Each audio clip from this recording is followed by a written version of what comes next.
everyone. I'm your host, Ethan Micheal, and alongside me is Dr. Darrel Ray. Darrel Ray, how you doing today? I'm doing great. Good. So today we're going to talk about the topic that is circumcision. And I know what you're thinking right now. Why did Ethan schedule this at the same time as the Atheist experience? And the answer is, I screwed up. I totally slipped my mind, and I would normally never schedule something over one of the ACA shows, or at least I do that to the best of my ability. I try to avoid all ACA shows because they are great content. They're needed. The Atheist experience is one of the reasons I'm here, along with Talk Heathen. So it is a great asset to the community. So to the people watching, I appreciate you taking the time to watch this episode, but my feelings will not be hurt if you choose AXP over me. So, Dr. Ray, why do you think this is an important topic? Because it hurts millions, and that is not an underestimation, millions of people for a lifetime. And that's why I think it's important. And I have seen it both up close and personal in my own family, and I've seen it theoretically a whole lot of ways. Yeah. Now, I originally didn't think it was genital mutilation, but to me, it is by definition genital mutilation. There are still some who will argue that it's not, because after all, you're just cutting a little piece off of the skin. Is it mutilation? Sure, it's mutilation. You're doing something to the body without permission and without any medical reason. Why would it be anything else? Now, let's just ask, let's wait till you're 20 years old and do the same thing to you. What would you call it then? Well, and that's kind of involuntarily, without asking your permission. What would you call it then? Right. And it bewilders me because one of the arguments I saw was, well, just you got to get it done when you're young so you don't get it when you're older because it's traumatic and painful and horrible. And I'm like, shouldn't that be a telling sign that it's wrong at any age? Which seems to say that babies can't feel, have no sense of, or forget the feeling. That's bullshit, And even if it were true, it still doesn't negate the fact that it's damaging thousands of very useful, positive, helpful, pleasurable nerve endings that were there, that have been there forever. Evolution put them there. We don't circumcise dogs. We don't circumcise anybody else. Why would we go about doing it for ourselves? And oh, by the way, here's an interesting thing. Circumcision in some way, shape, or form has been practiced by a lot of cultures. Right. But it has not been practiced systematically in Europe ever. Only people that circumcised in Europe were Jews. And it goes, and of course, that goes clear back to ancient Jewish history. So why the hell do Americans circumcise when nobody else does? You go to China, nobody's getting circumcised in China. I said, somebody said to me the other day that, excuse me, it looks weird. It would be weird if my husband or whoever was circumcised. And I say, do you watch porn? And they said, yeah, well, go watch some German porn because there ain't no circumcised dicks in German porn. It's just that simple. I like German porn occasionally, so I know what I'm talking about. Can you imagine if we used this argument and flipped it around to people born with vaginas and said, well, it looks funny, or the longer lips look funny, but we should just cut them off. Like that wouldn't fly. That wouldn't be okay. No, and whether we did it when the girl was an infant or when she was an adult, it doesn't matter. It's still genital mutilation. We all agree to that. Well, unfortunately, I see many people that don't agree to that. And one of the common objections I hear is the lowering of STDs and infection rate, or the potential lowering of STDs. What are your thoughts on that? If that's pretty much bullshit. Do they have a STD problem in Europe? Is there a problem in Europe? Is there a problem in England? Is there a problem in South America? None of these places generally mutilate their boys. So I think it's important for those who would argue with me, argue all you want, but I've studied this shit a lot. And there's one thing that most people don't realize is circumcision is a religious notion. It's a religious idea. It comes from a religious fanatic Dr. Kellogg of Kellogg's cereal fame. Yes, thank you. Dr. Kellogg was a nutcase who probably never even had sex his whole life. He barely was married. He had no children. He was about the most sex negative person you can imagine. And he belonged to a group that we would now know of as Seventh-day Adventists. He was a vegetarian. I mean, I haven't got anything against vegetarians, but he had a lot of ideas around how humans should live. And one of those ideas was boys should not masturbate. Now, let's be real clear. Dr. Kellogg, who was a legitimate medical doctor, felt that boys should not masturbate. And one of the best ways to prevent masturbation was to cut off the foreskin of boys, circumcise them like the Jews do. Because evidently the Jews don't have any problem masturbating. They never masturbate, right? So he started the procedure and practice and sold it to a bunch of other people that you would have less sexual problems. You would have less STDs. You'd have less promiscuity. You would less have masturbation if you circumcised boys. He started doing this in the 1880s. And by the 1920s, it had caught on. By early 1920s, most boys were not being circumcised. By the end of the 1920s, the majority were. And by the 1940s, virtually 80 or 90% of all boys were being circumcised. There was no circumcision in the United States before about 1900, except among the Jewish community, period. I actually didn't know that part. Yeah, right. It's a crazy, it is a meme. I mean, think about it. Today we have this notion of memes on the internet, but those aren't really what memes are. According to the guy that started the whole notion of memes is Richard Dawkins. He wrote about memes and memetics in his 1975 book, The Selfish Gene. He has a whole chapter on it. And basically what he says is a meme is a unit of culture that gets transferred from one brain to the next. Just like a COVID virus gets transferred from my nose to your nose when I sneeze or whatever. Well, that's what memes do. They go from one person to the next.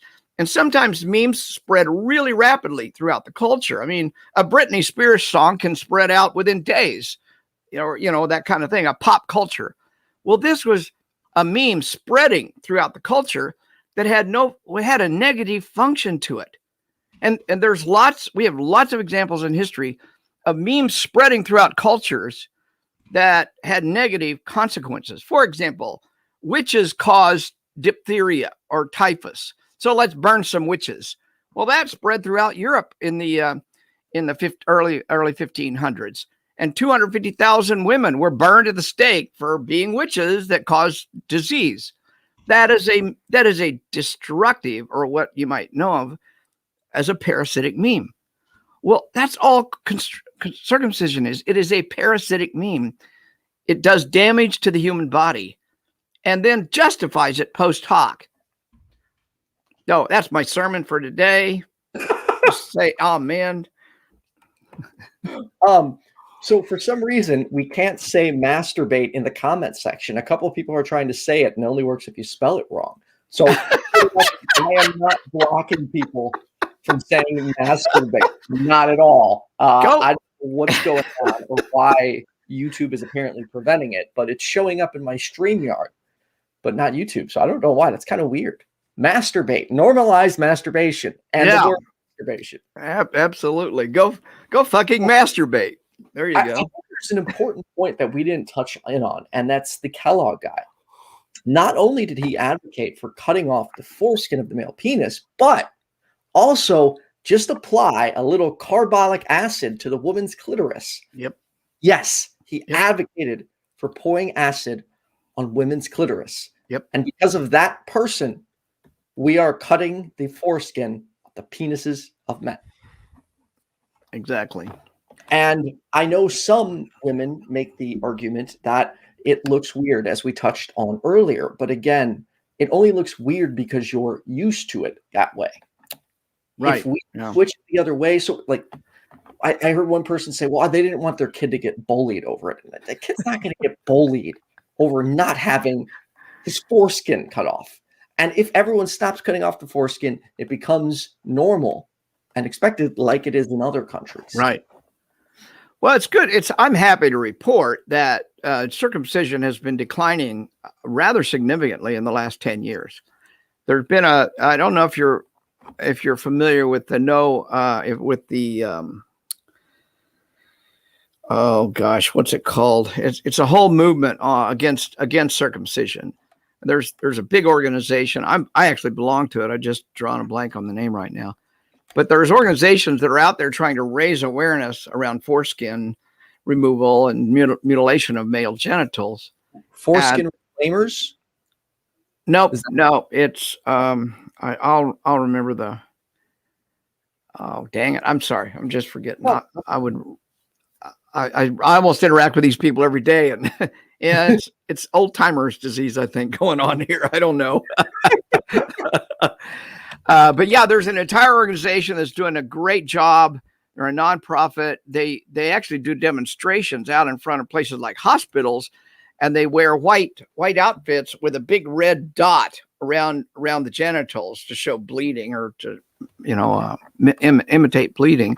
And then they talk about what genital mutilation is for males and for females, and that shouldn't be done.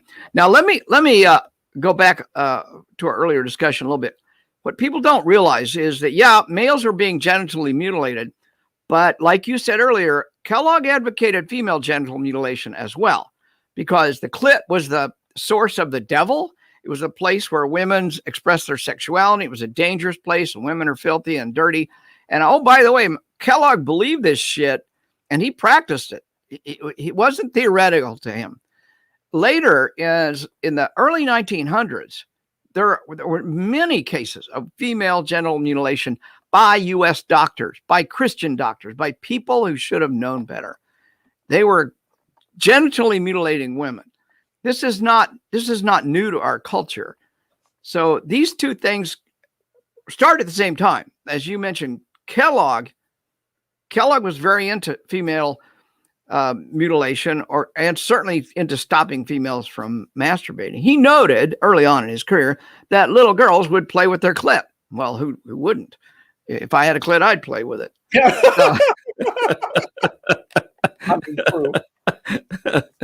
Anyway, so that's, I think without the history, you can get bamboozled and befuddled and fooled, because there's these stupid studies that were not peer reviewed and show no validity in Africa, South Africa, that supposedly showed that it prevented HIV. Well, it doesn't. There's no evidence for that. And it's never been replicated. And the studies themselves were rather poorly done to begin with. But, Christians and religionists always find what meets their narrative. And that met their narrative, that sex is bad and we want to prevent HIV or whatever, and that was the way to do it, is circumcise. They went around literally circumcising thousands of full-grown men. Oh. They convinced men in Africa that it would prevent HIV if they got circumcised. Oh. And thousands of men voluntarily went to get circumcised in Africa. And well, it's pretty much, I'll just tell you this, more men probably died from infections due to the circumcision than ever died of the HIV infection that they were supposedly trying to prevent. Now, they may have gotten HIV with or without, because they were having sex with somebody who was HIV positive. I'm not denying that. But all things being equal, the damn circumcision probably caused more deaths. And when you look at children, boys, I mean, a baby penis is smaller than the tip of my finger. Very small to have to operate on. Now think about this. Who's doing the operating? The least experienced intern doctor in the hospital. And so how many touched on that? Pardon? I am so glad. I was hoping we would touch on that specifically. Yeah. They don't get special doctors just for that. It's the least qualified. They don't. And if that doctor botches the circumcision, who will know and when will they know? They may never know. And when they do find out, they'll be 15, 16, 17. And they're certainly not going to go back and sue the damn doctor for a botched circumcision. So I know too many people who have botched circumcisions, but they have no idea who the doctor was. and it's ruined their sex life forever, or they can't masturbate because it's very, very sensitive and pulls the skin too far in awkward positions. There's just so many things that can go wrong with the circumcision. Now, let me just say that somewhere in the neighborhood of 20% of all circumcisions are botched in some way, shape, or form. And that's what our friend who wrote the book Unspeakable Mutilations, that's the statistic he's come up with in his research. But look at it this way: even if only 5% are botched, even if only 1% are botched, why are you even taking the risk? And oh, by the way, whether it's botched or not, let's say it was a perfect circumcision. What is the probability of infection? And do you really want to get your dick infected? And I don't care what age you are, you don't. So why risk an unnecessary infection that could be fatal? Babies do die from circumcision. It's that simple. And I'm not talking third world babies. I'm talking right here in the United States. Now, do you know anybody that's advertising that my baby died because I got him circumcised? Have you ever seen that? Have you ever heard that before? And yet it happens, and it happens often enough to be horrendous. I mean, let's just say 1%. That means one baby out of every 100. 1.3 actually. Oh, well, there you go. 1.3 what? 1.3% of male neonatal have deaths from as a result of a botched circumcision. There you go. Why the hell do you want to take that risk? You're adding a whole risk factor to your own child. Excuse me. And so I actually want to say how this. So I can't say I know that this impacts me, but I do personally believe it impacts me. Now, I don't know that my circumcision was botched because it does look completely normal. However, it takes me a really long time to get off, like a long ass time. And I cannot get off from sex with a condom. It takes me, there was times it takes me like fucking hour. And that can be frustrating to deal with. Oh, hell yeah. Yeah. Additionally, when men don't orgasm, do you know what typically happens? Immediately in almost every scenario, the woman's like, oh my God, what's wrong with me? Did I do something wrong? Yeah. And then you have to sit there and explain to them that just takes a long time. Then, in most cases, they don't believe you and they insist that something's wrong with them. So it's a constant conversation every time you have sex. Yeah. And I would be willing to bet that if I still had my foreskin, I would not be taking that long to orgasm. You're probably right. I mean, of course, we have no way of knowing, but you're probably right. Now, there is I mentioned earlier on that this affected me personally, and your story, I would tend to think does affect you personally. My father was not circumcised. He was born in 1929. He went until he was 12 years old, which would have been 1941. 12 years old. My mother gets Jesus. I mean, a bad case of Jesus. She gets infected with the worst kind of fundamentalism. And she becomes convinced that she screwed up by not having my dad circumcised. So she literally forces my dad to go get circumcised. Now, my father told me that story many times over his lifetime. And every time he would tell me or refer to it, the pain on his face would be palpable. You could just see he almost relived it every time. And I know my mother and I were very close. They were both kind of fundamentalists, but not radical nutty not like my grandmother was, who was a Jesus nut. But my mom and I would talk, and probably inappropriately so. My mom confided in me shit she probably shouldn't have been telling me, but right. This is 1950s and 60s. Who knew back then? And from that, I know how much my dad was traumatized by his circumcision, how much it affected his ability to have sex with my mother, how unsatisfying it was many times for him. I mean, there was a lot of factors that went in.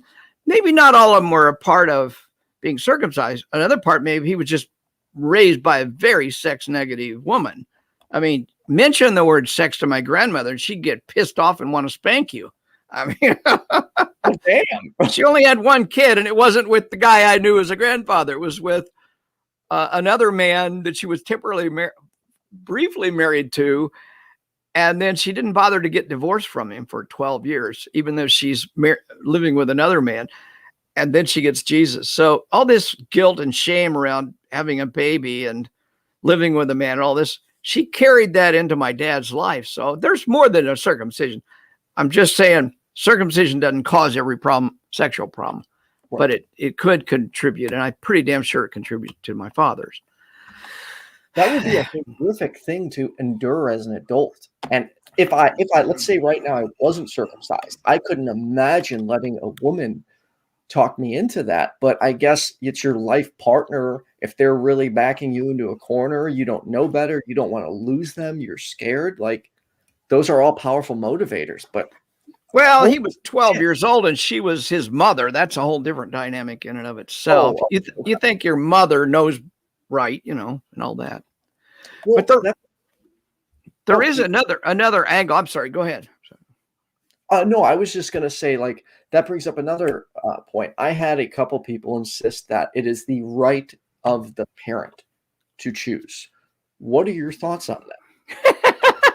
Didn't I send you my video on that? Yes, you did. But I thought I did. I will tell you straight up, fucking no. That is the child's body. He has a choice to make his own choice, and you cannot choose for a kid who's an infant. So my response, I've had this question in my talks, and I simply respond, no, bodily integrity is a thing, and every person should have the ability and the right to make their own decisions about their own body, barring medical necessity. Now, there are rare occasions where you do need to do something with the penis because it doesn't develop properly, but that's really rare. Barring that, or some other medical necessity around the genitalia, like being intersex or something like that, you need to be double careful, just period, especially around intersex children. Who gives you the right to decide anything around their body? They can grow up and decide how they want to conduct themselves. And if they never do anything different, that's okay too. It's just a hard thing for our culture to get, because the notion that children are owned by the parents is very strong in our culture. Right. To me, my children were just borrowed, so to speak, or on loan to me until I could get them up enough to do their own thing. I never even dreamed that I had control over my children or that I owned them. And yet a lot of our culture believes that. And our laws act like we own our children. Well, unfortunately, the cognitive dissonance I've noticed in some people, particularly some of the, I'm basing this off my personal Facebook and where the argument took place, on how some of the women that I saw who were such strong advocates for being pro-choice, because my body, my choice. Mm-hmm. Then all of a sudden, when you get the child involved, it's no longer my body, my choice. It's my child, my choice. Yeah, right. Why is that happening? Well, the cultural bias towards circumcised men, of course. You don't hear that argument. Nobody makes that argument in Europe or in England. Nobody. So it's that piece of it's clearly cultural bias on that side. There is another phenomena, though, and I think this is an important one to consider, and that's cognitive dissonance. Let's say there's a woman in your audience or my audience who has a son or two, and they're 10 or 20 years old, and the sons are 10 or 20 years old, and the parent had their children circumcised without thinking. I mean, my mother and father did not think, oh, yeah, we need to make a choice whether we get Darrel circumcised or not. And quite frankly, in 1975, when my daughter was born, in 1979, when my son was born, I didn't sit around debating whether I should or shouldn't circumcise my son. I just did it. And I look back and say, how could you be such an idiot?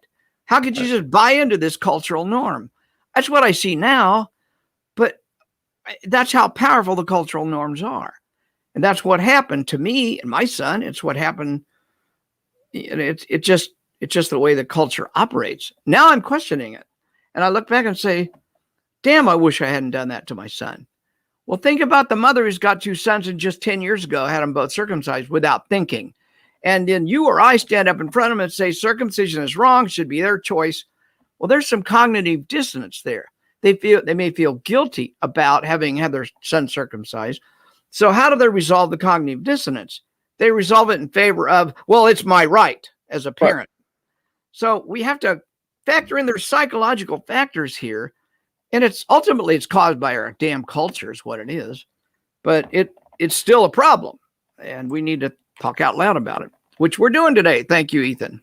Yeah, which we need to be doing, because some people are just unwilling to talk about this. And I think it's important to note that, let's say you did circumcise your child. We are not, or I am not saying, hey, you're a bad mother because you circumcised your child. Some people, like my mother, they made a choice based on the information they had available. They didn't know any better. So I'm not going to hold it against my mother and say, oh, you're a terrible person. How did you do this? She just didn't know. Right. But right. It's important to be able to admit when you have made that mistake. Like my mother will now, and has publicly said this, that she regrets having her 3 children circumcised because she gained access to more information. Right. And right. It's just don't think, nobody, again, I just want to reiterate, not saying you're a bad person if you've done this, but now is a learning opportunity to, if you have children going forward, not make those mistakes. Well, it's like my friend Dave Warnock says, when you know better, do better.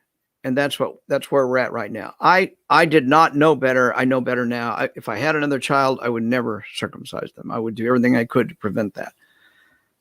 There's a lot of other considerations that go into this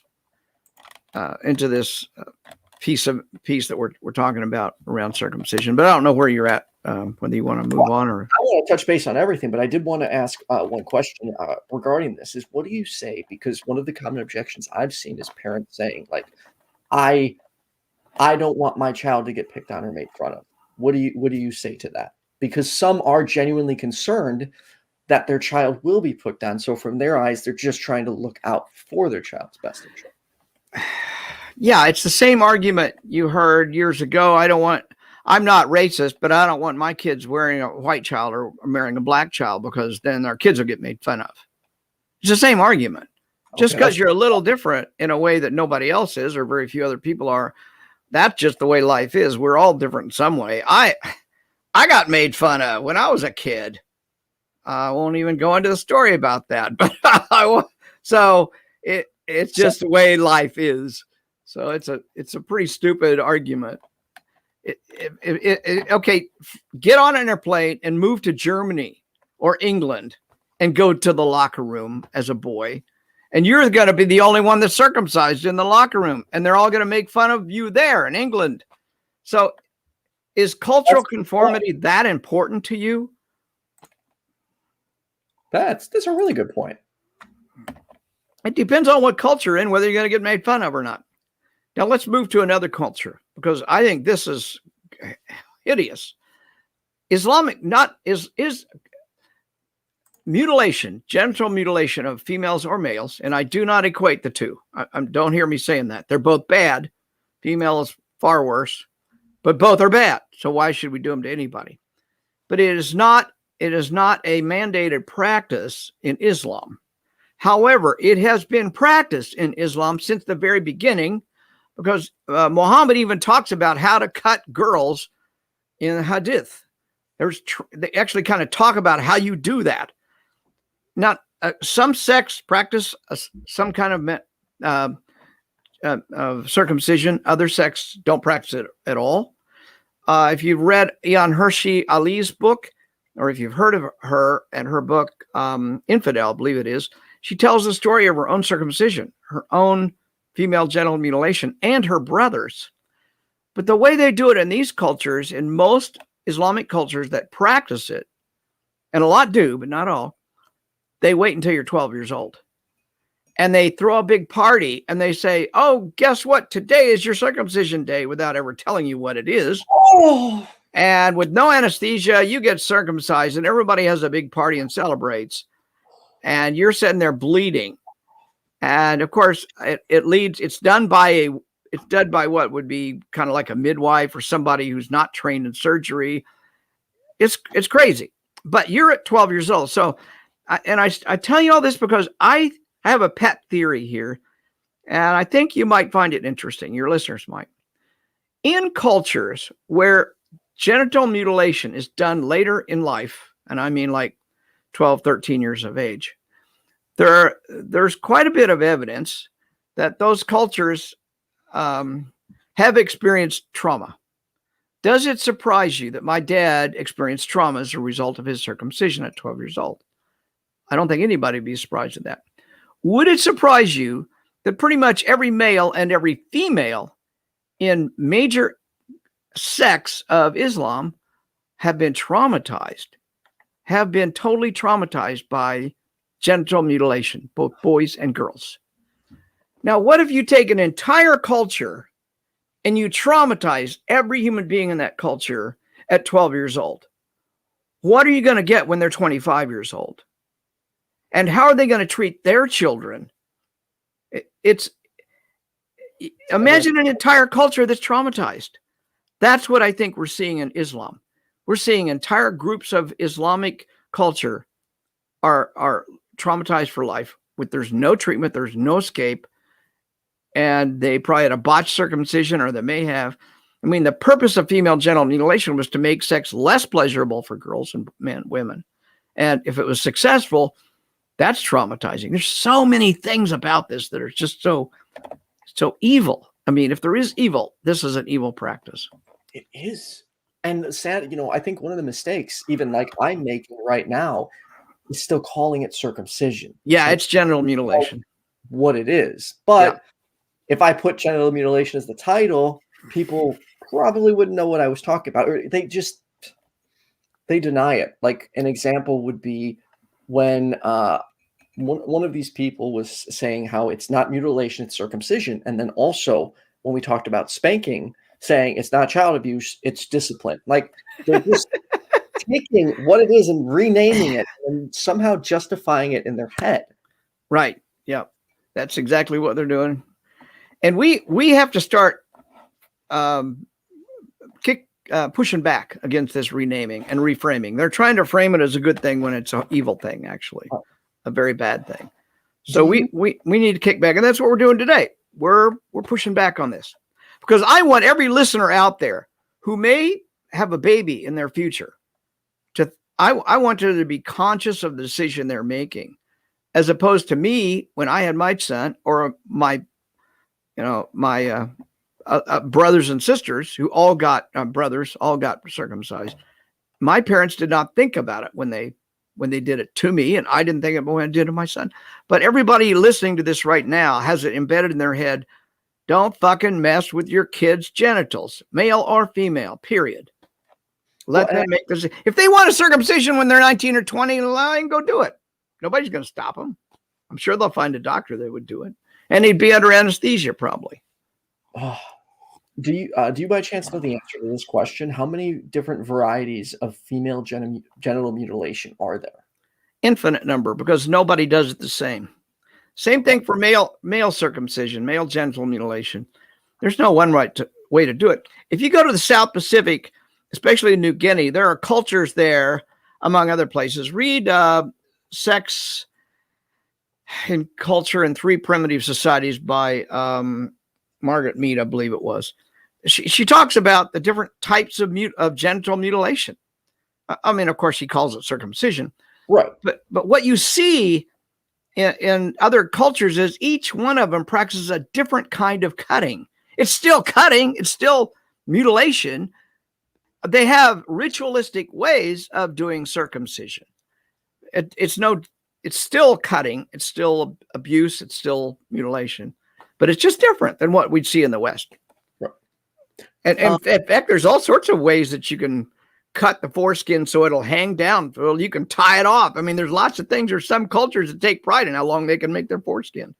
One where they just do it like a slit down, like actually from like the tip, yep, all the way down, and it's like, oh, I saw another culture where they like cut the whole thing in half and like fold it. It was so bizarre, the things people come up with to do to their genitals, like, Yep. and the reasons to justify it. And Kaitlyn, I've also heard this too. I wouldn't want my son's penis to look differently than mine. And Oh yeah. who cares? Let it look different. And don't let a woman pressure you into it. These are some of the, they're just superfluous to the basic fundamental human right to autonomy, bodily autonomy. I don't care who we're talking to. I don't know who the people are you're talking to, but the bottom line should always be bodily autonomy.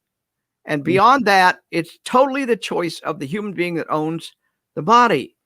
I don't care how many arguments you come to me with about it's healthy or I don't want to be different than somebody else. If you don't want to be different, then get a mutilation when you're 19 or 20, but don't do it to your kids. Well, and I don't think it's just that. Like, to me, this extends to piercings. Like, I'm sorry you want your kid to look cute with piercings in their ear. It's not your body. You don't have the right to do that. Right, right. Oh crap. Where's the question? Crap. Where did it go? Do you think a child should be allowed to make this decision before they're 18? Like, what if a 14-year-old goes to his parents and says, I want to get my penis circumcised? Like, at what age? Is it 18 strictly, or what do you think? When is a child, my answer would be a legal answer, and that is, when is a child legally allowed to make medical decisions for themselves? And that would be 18. Yep. So you turn 18, you can go do whatever you want. I would, period. Now, there's some leeway. Some cultures, let's step outside of Western culture. Some cultures put a lot of status on certain kinds of tattoos and tattooing. To me, if you want to get a tattoo, do it after you're 18. If I went to my parents and said, I want to get genitally mutilated, or I want a lip ring or whatever, and I'm only 14, then nope, not till you're 18. Tattoos, I'd have the same kind of response. But that's not to say they're not cultures that don't do it anyway. They don't have humanistic principles. The cultures I referred to in New Guinea, they don't have the notion of humanistic individual autonomy. You belong to your parents, or you belong to the tribe, and your tattoos tell what status you have in that tribe. So that's a different thing than what we're talking about. Not that I agree with it. I'm just saying we have a culture where bodily autonomy is valued, and we need to stick with that value. Yeah. And I will say this, until actually this morning, didn't really think about, like, when I always thought parents had to choose their child's, I apologize. I'm doing I may be a little loose on my lingo here. I just may not know enough, but their gender or sex by, like, so for instance, if they're born with both parts, right? They're intersexed. Yeah, intersex. There we go. The parent, has the right to decide because they don't want their child to get picked on. But it was like, well, no, you're robbing that child of their choice. So right. I would say parents, in my opinion, should not be deciding which gender or sex their child should be. Yeah, there's a lot. It's funny that this does come up in discussions around circumcision, but there's a very nasty history of parents with the best of intentions making decisions for their children that have drastic consequences. And the quintessential example is a doctor, a medical doctor in the 1950s, early 60s, a guy named John Money, spelled just like the dollar money. And he had the theory that whatever genitals you ended up with was what you would become. So if a child was born intersex, that means they basically had both genitals. He decided to do what we would know now is a totally unethical, even illegal experiment, if you will, on a child. He forced the child to choose, or forced the parents to choose between male or female, and then went about surgically making that child what he had already determined they were. Well, as the child grew up, the child was forced to behave like a male. Forced to behave like a male.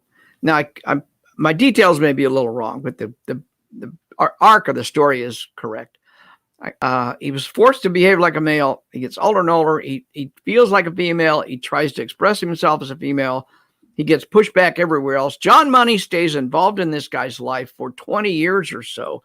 He is convinced that he did the right thing, and he's going to make sure this intersex boy, or this intersex person, is going to behave like a man or a boy, come hell or high water. And the tragic ending of the story is, when the man grows up at some age, 30 or 40, he commits suicide over his gender identity. It is a massively failed experiment, but it's an experiment that illustrates parents should not be fucking messing with their kids unless it's absolutely medically necessary. Right. Now, in this case, John Money convinced the parents that it was absolutely necessary that they make a choice for the child. And it resulted in suicide.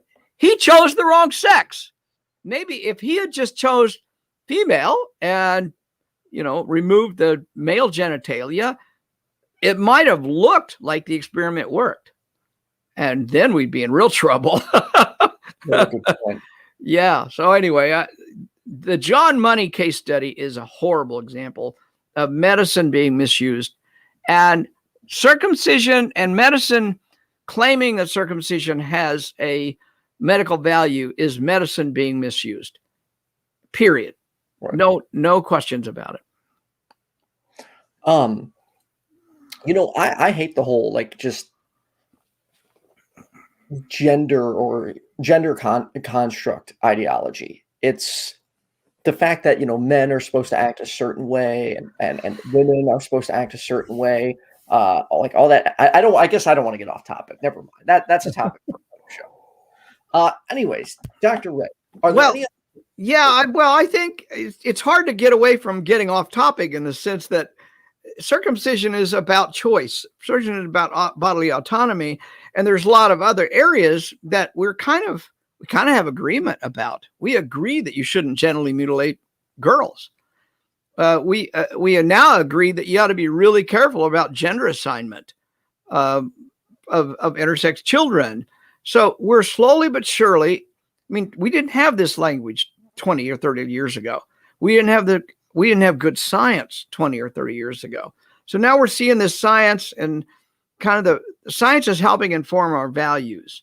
I don't think science tells us what our values are, but science can help us develop our values. In this case, science now knows that genital mutilation of boys and girls has no functional purpose except a cultural purpose. Right. And that's the bottom line on the cultural side. And the bottom line on the personal side is autonomy, individual autonomy, bodily autonomy. Which is important. And bodily integrity, which I learned that word from you. Yep. Is there? I did have one more question. Someone earlier on asked, what did you go to school for? Oh, I went starting in my undergraduate, I did sociology and anthropology, and I loved it because that gave me a good cross-cultural reference for a lot of this stuff. That's where I first learned about the different kinds of circumcision across a wide range of cultures. My second degree, I thought I was going to be a minister. So I went to a seminary, Scarrett College for Christian Workers, that does not exist anymore, in Nashville, Tennessee. And I got a 2-year master's degree. And at the end of 2 years, I realized it's all bullshit. And I couldn't, I became a very liberal Christian at that point in time.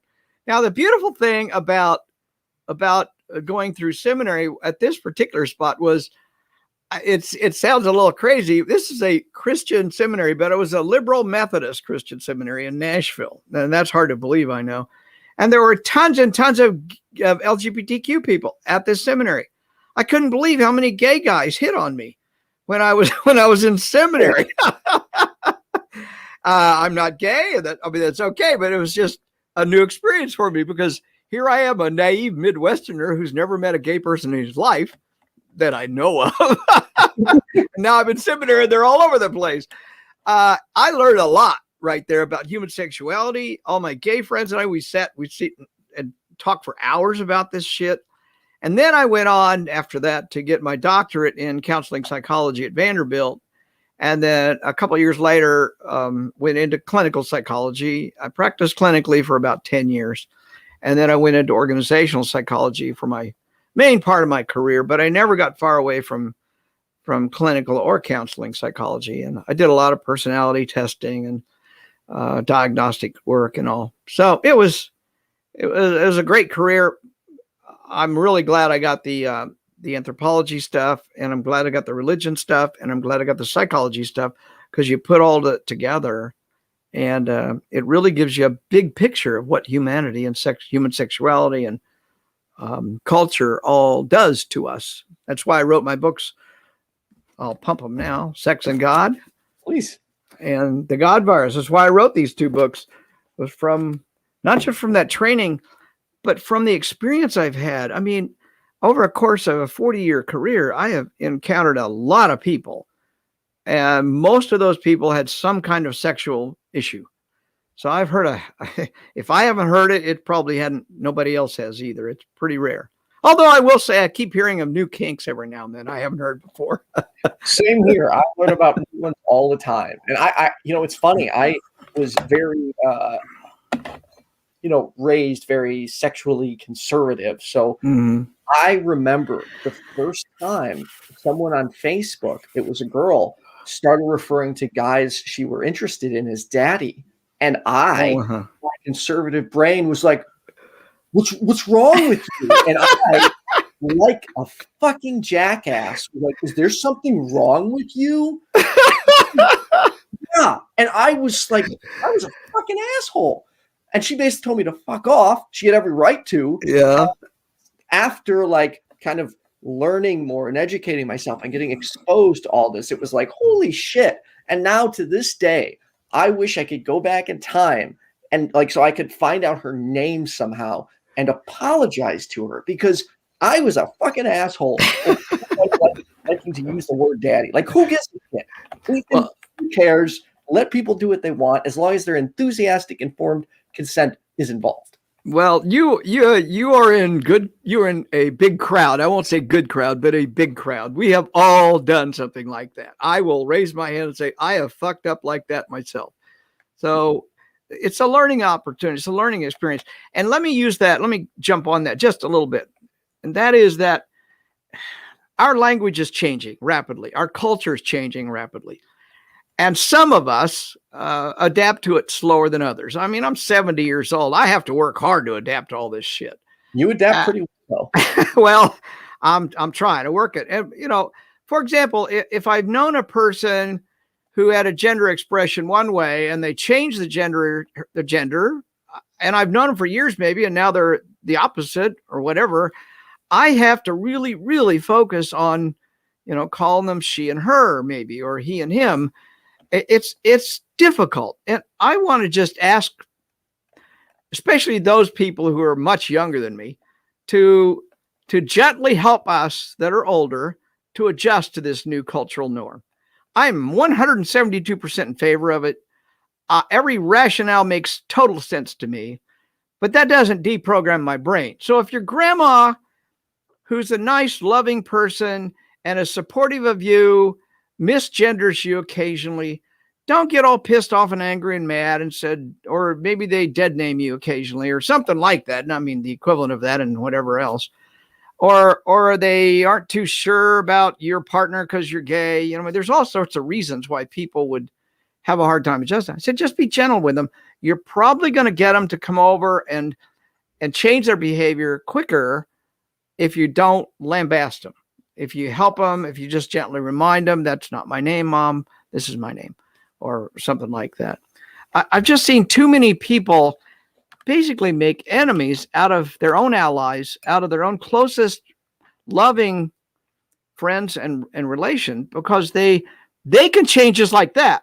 I mean, think about this.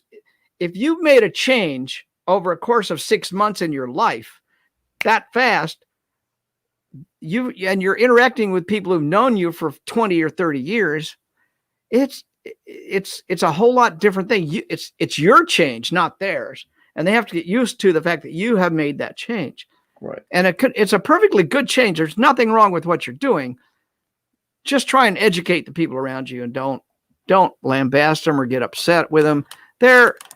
You want to maintain some kind of positive, loving relationship. And I'm guaranteeing you, I have misgendered people, and I hate it. If I find out I've done it, I go back and apologize, but I've done it not even knowing it, and find out somebody comes up to me 2 days later and say, Darrel, you misgendered me yesterday. I don't even remember it. So there's some element of kindness, forgiveness, just be gentle with people. It's a lot better world to live in if you're not always mad at somebody. It is, and I can tell you from experience, if you try to see the best in other people, it pays off. It relieves your stress. It's a calming feeling, not always looking for the gotcha or the attack or the mistake they're making. And if someone does make a mistake, it's important, as in my opinion, as a skeptic and a humanist, to say, hey, is this what you meant? Just ask clarifying questions. Yeah. I have misgendered people, and I have corrected myself and apologized. And I've been fortunate where in every scenario I've been in, no one has lashed out at me. They knew that it wasn't intentional, and I apologized, and I've do my best to adjust going forward. But I shouldn't say in my old age, but I was, of course, indoctrinated with that same men look like this, women look like this. And even if you know it's not rational, it still can be instinctual, and you have to break that instinct, which is an incredibly difficult thing to do. Well, it's not an instinct. It's a learned behavior. Yeah. Learned behavior. Okay. It's learned, and we can unlearn it, and we can change. We're doing this all the time. I just see right now, it's kind of interesting. Cultures go through rapid change. In biology, they call it punctuated equilibrium. Now, I'm not here to argue about whether punctuated equilibrium is a real thing or not. I think it probably is. Are you familiar with that term? I am not.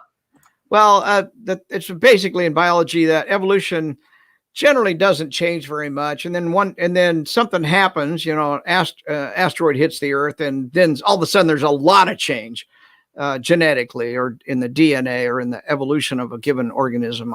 That's a simple example.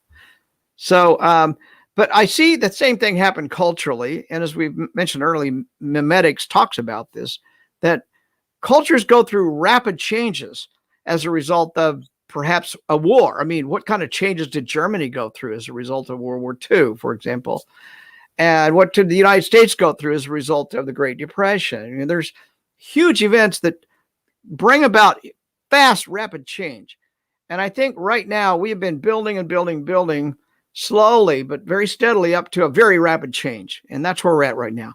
I think in 10 years, certainly no more than 20, most people in the United States, for sure, are not going to have any problems with the notion of gender fluidity or intersex children being allowed to make their own decisions, and circumcision being a stupid idea. I think those things will be there, but we're in the middle of that rapid change right now. And I some way am envious of you, Ethan, and people who are of your generation, because you're not having to experience that change. It's just a part of who you are and what your culture is.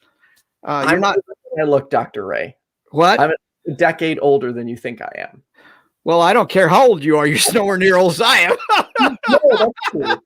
I was born I was very well, as you said. We're both very conservative. We have that Christian past, I was definitely. I used to utter the line, "Science says there's only two genders."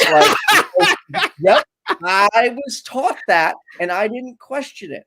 Yeah, two sexes, and I would make those horribly transphobic statements that, well, if they look like a dude, I'm calling them a dude. I'm not or I'm calling them a man. I'm not going to ask. It's like, looking back, I'm like, come on, man, just being such a dick. Like, I was completely ignorant and unaware. Yeah, right. But I was fortunate to challenge my own mindset, but to also have a lot of people that, rather than lashing out at me, took the time to explain the mistakes I was making, and therefore I was learn to evolve. And like now, I'm okay with being wrong. When someone's like, "Dude, you messed this up. You're wrong." Cool. Correct me. Let me fix it. I constantly reach out to like my skeptic friends and be like, hey, did I make any fallacious arguments in this podcast? Or when I make a mistake, tell me, because I'm not going to learn by people just letting me blab away unchecked. Like, I want to be held accountable, but I want to hold other people accountable as well. So if I fuck up, tell me. Yeah. There are culturally accepted ways to change. For example, in the old days, when a woman got married, she changed her name, and nobody had any problems with that. And what we're seeing now is that we're expanding the cultural permissions to change.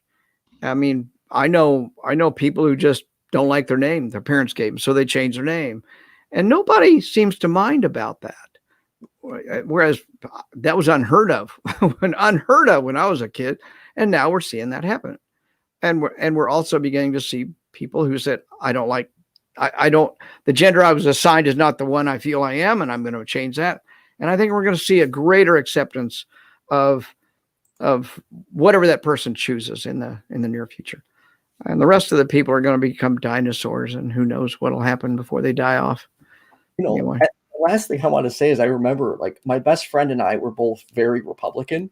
And now we're both, like, we almost in our own way, like, or different paths, became liberals. And as like talked more and more, we're like, holy shit, we actually both went from being like these extreme conservatives to becoming liberals independently. Yeah, right. And one thing that stuck with us in our heads is we looked around at some of the older conservatives and how angry they were and how stuck in the ways. And I remember us on multiple times having that conversation. We don't want to be like them, refusing to learn and refusing to grow or change and just wanting everything to stay the same. And I'm so glad I did not become that angry older conservative. Great. I agree.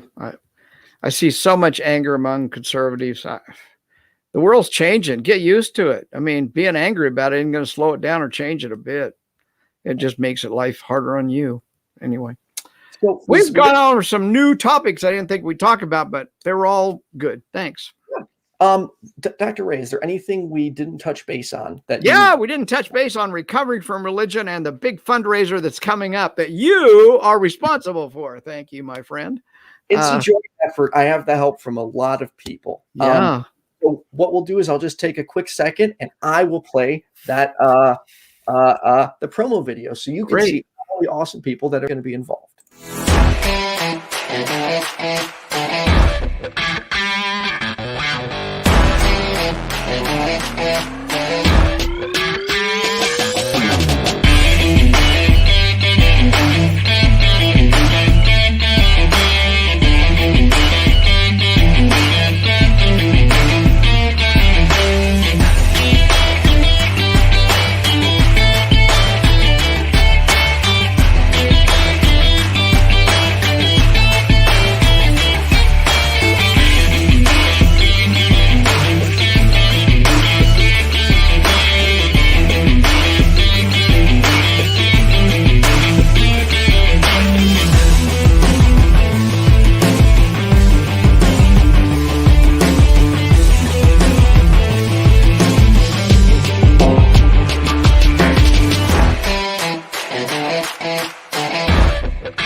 That's right. This Thursday, February 4th, the year anniversary of my channel, and I'm using this as an opportunity to raise as much money as possible for recovering from religion. Our goal, $5,000. And you can help us make that goal by clicking the link in the description and donating now. And if you can't donate, that's okay too. Share the video, share the donate link. Any attention you can get on this, the better, because the more money we raise, the better off recovering from religion will be. Dr. Ray will be opening with me that very night. And I'm really excited to have all those people joining the channel that day. Yeah, and if you don't know anything about Recovered Religion, go look us up. You'll find we offer lots and lots of services that are all free. We don't charge anything for what we do. Well, and also, for those who don't know, Dr. Ray is going to be on the Hang Up with Matt Dillahunty this Wednesday, taking your calls. Yep. So that's going to be pretty. Anything else you got going on? Not right now. That's the big thing. Thanks for having me on tonight. It's been this is one of the things I'm kind of passionate about, in case you hadn't noticed. Just a little. Awesome. Well, thank you, Dr. Ray, for sitting down with us. Let me thank my patrons real quick. I apologize. Normally I have it up, but the thing went away. Okay. Thank you to Kenneth, Leonard, Jonathon, Friedel, Cindy PLAZA, Kathy Letto, JumpandShoot, Ian, Oz, Philip Leitch, Kaitlyn Beyond. All of you are awesome, and I appreciate your patronage so much. And I hope everyone has a safe and wonderful week, and feel free to jump over to AXP now. Thank you for everyone who is watching. And then also in an hour and a half, I'll be joining Viced Rhino on his channel to talk about Matt Powell and the atheist religion. Thanks again, Dr. Ray. All right. Good night.